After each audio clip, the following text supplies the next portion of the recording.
एक तो उसका नाम दुर्योधन नहीं था, उसका नाम सुयोधन था। और ऐसा भी नहीं है कि सारी दुनिया भर की बुराइयां उसी के अंदर थी। और महाभारत की सबसे बढ़िया बात यही है कि उसके जितने भी कैरेक्टर्स हैं उनमें से कोई भी ना तो पूरी तरह ब्लैक है और ना पूरी तरह वाइट है, सबकी ग्रे शेड्स हैं। अब कोई ग्रे ज्यादा है, कोई ग्रे कम है। आखिर में जब कर्ण की मृत्यु हो जाती है तो दुर्योधन एक सरोवर में जाकर के बैठ जाता है अपने आप को शांत करने के लिए।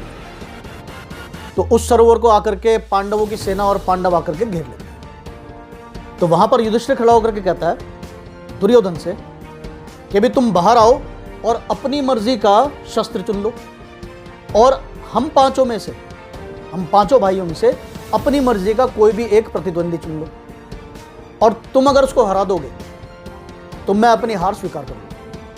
अब ये सुन के भगवान श्री कृष्ण डर जाते हैं।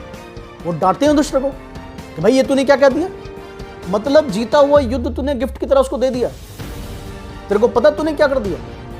वो कहते हैं कि तुम पांचों भाई मिलकर भी उसको गदा युद्ध में नहीं हरा सकते। कारण क्या, एक तो गदा युद्ध में वैसे ही वो बेस्ट है, और दूसरा उसको उसकी माता गांधारी का वरदान प्राप्त है कि उसकी जो पूरी बॉडी है वेस्ट से और घुटने के बीच के पोर्शन को छोड़ करके उसकी बाकी पूरी बॉडी वज्र की बन चुकी है। वज्र मतलब पत्थर की है।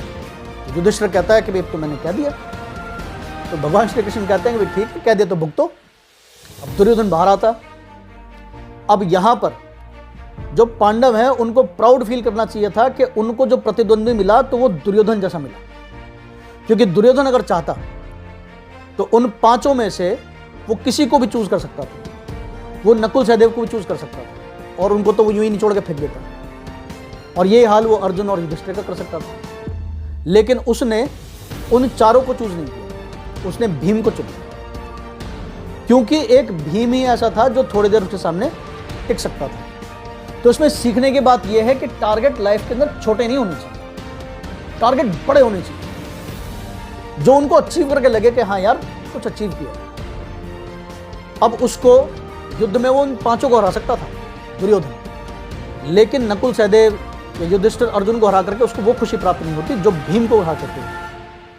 और भीम भी सिर्फ उससे इसलिए जीत गया क्योंकि भगवान श्री कृष्ण के इशारे पर अगर भीम उसको बिलो द बेल्ट हिट नहीं करता ना तो उससे जीत ही नहीं पाता, और पांडव अपना जीता हुआ युद्ध उस आखिरी दिन पर दुर्योधन के सामने हार जाते और दुर्योधन जीत जाता।